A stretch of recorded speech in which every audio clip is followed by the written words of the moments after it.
You're typing an email, fully in the zone, when you suddenly feel it's someone standing behind you. You don't even have to turn around. Your shoulders tense on their own. Your fingers start to stumble.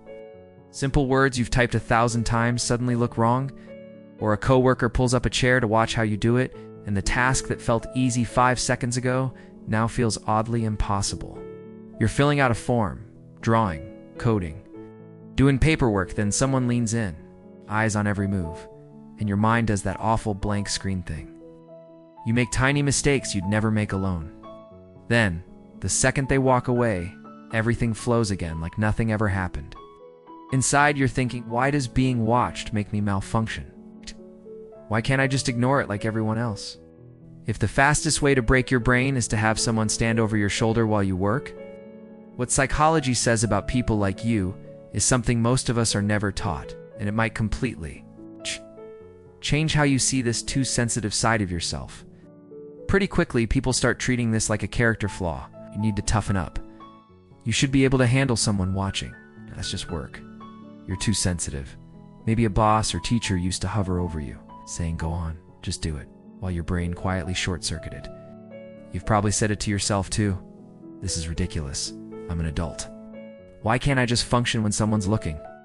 You see coworkers who type, present, or solve problems with 3 people staring over their shoulder like it's nothing. You, on the other hand, feel your skills vanish the moment someone leans in. Alone, you know you're capable. Watched, you feel clumsy, slow, and embarrassed. Most people like you stop there and decide they're just bad under pressure. But that's only because no one ever explained what your brain is actually reacting to when those eyes are on you. What most people don't realize is that hating being watched while you work is usually not about incompetence.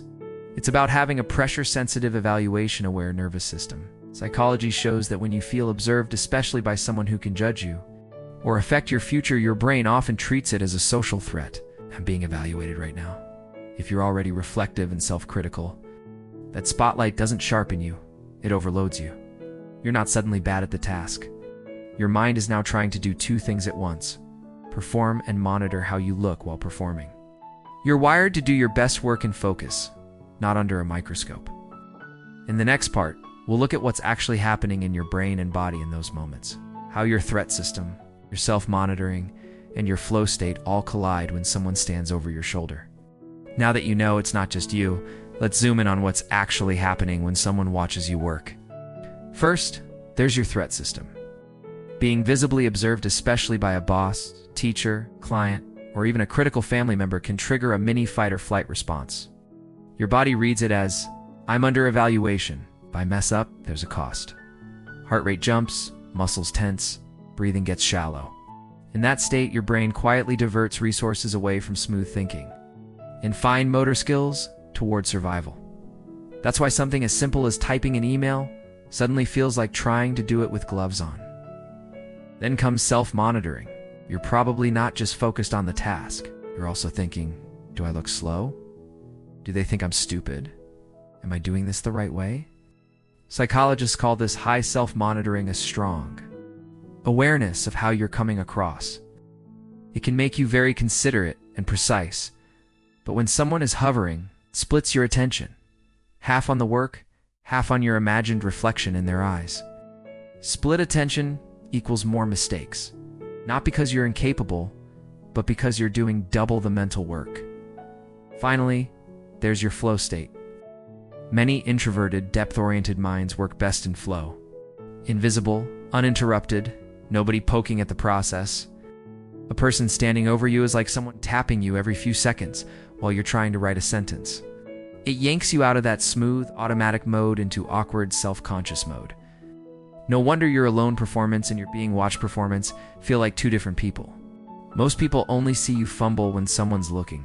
They don't see the threat alarm, the double tasking, and the broken flow your brain is battling in those moments.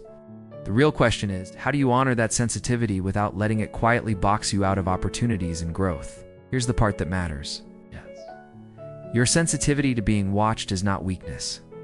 It's the same wiring that makes you careful, detail-oriented, and aware of how your work affects people. That's a strength. But if you're not conscious of it, that strength can quietly turn into avoidance. You start dodging any situation where someone might see you work. You never ask for help because it means showing your process. You tell yourself, I can only do this alone, even when being seen is the next step in your growth. On the outside, it looks like reluctance. On the inside, it's fear of being judged mid-process. Working with this wiring doesn't mean forcing yourself to love being hovered over. It means making it kinder for your nervous system. Whenever you can, set things up so you think first. Present second, say, let me put a draft together and then I'll walk you through it. Or shift your positioning so people sit beside you, not behind you. Remind yourself. Needing less pressure doesn't make me less capable. If this felt like someone finally explained why your brain seizes up the second someone stands. Over your shoulder, you're not alone, and you're not broken for needing a different rhythm. Subscribe and stay close if you want more videos that decode traits like this without shaming you. And tell me in the comments where you notice this the most.